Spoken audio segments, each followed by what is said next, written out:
Hi guys, sorry about shitty webcam review, but my other camera's playing up a little bit, and this is just a movie review of a film I saw last night, so it's going to be like there's no need for it to be fancy, just my talking head looking at the camera and giving you my opinion of the film. So I saw Immortals last night, and I was really looking forward to this because I like 300. I think it's a great movie, and I like sword and sandals films in general. So I'm really looking forward to this, and I'm hoping it's going to be like really kick off the genre again, and we're going to see some more of these type of films in the future.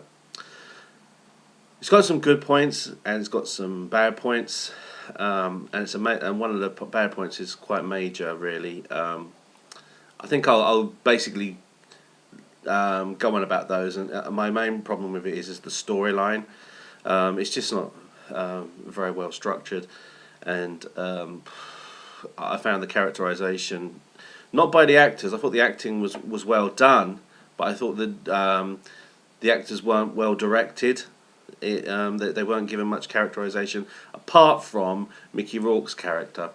Basically, Mickey Rourke is King Hyberian, I think his name was, and for some reason he wants to release the Titans to fight the gods. The gods and the Titans were fighting in heaven, and the gods won, and they imprisoned the Titans underground, and King Hyberian wants to release them, and he's basically going around taking over villages and looking for a bow that has a magical arrow thing come out of it to release these Titans. And Frida Pinto is this like mystic woman, oracle, and she sees the future that he's going to do this.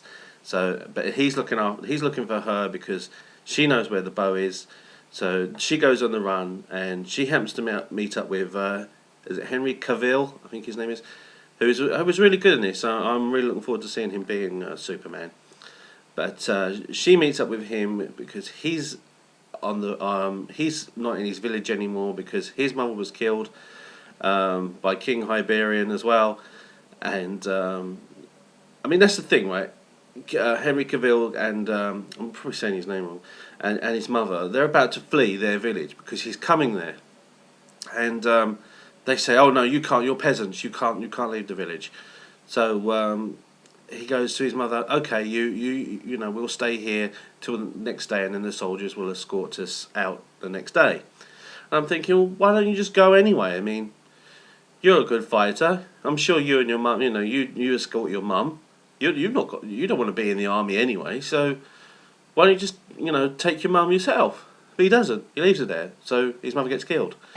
This is early on, so I'm not really ruining the plot for you. So, but obviously now he's seen his mother get killed by baddie Mickey Rourke. He wants revenge, so he bumps into Frida Pinto's character, and you know what happens there, and he's.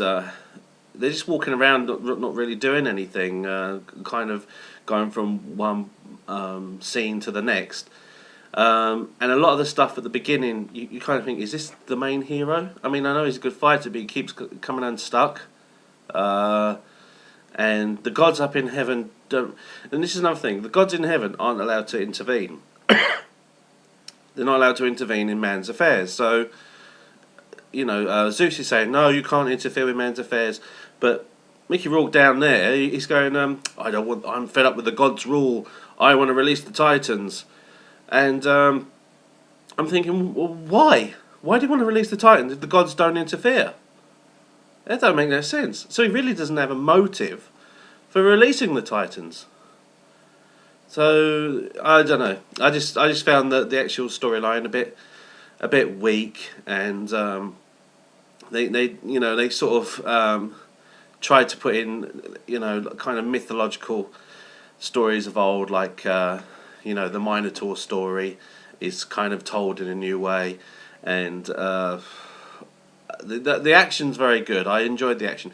I thought the best part of it is when the big battle at the end, and obviously Theseus, Henry Cavill's character, You know, he gets up and he does the, you know, you have to have the big speech to all the soldiers at the end. You know, to fire them up. You know, be brave and fight with honor and all that kind of thing. You know, you know, Braveheart's done it. Viggo Mortensen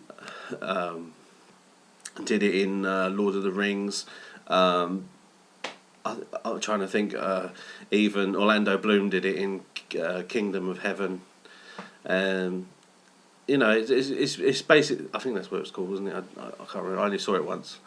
But yeah, Russell Crowe has done it, and they always do that scene when they're like they running up and down the army, either on a horse or they're standing there and they're leading it, firing up the troops.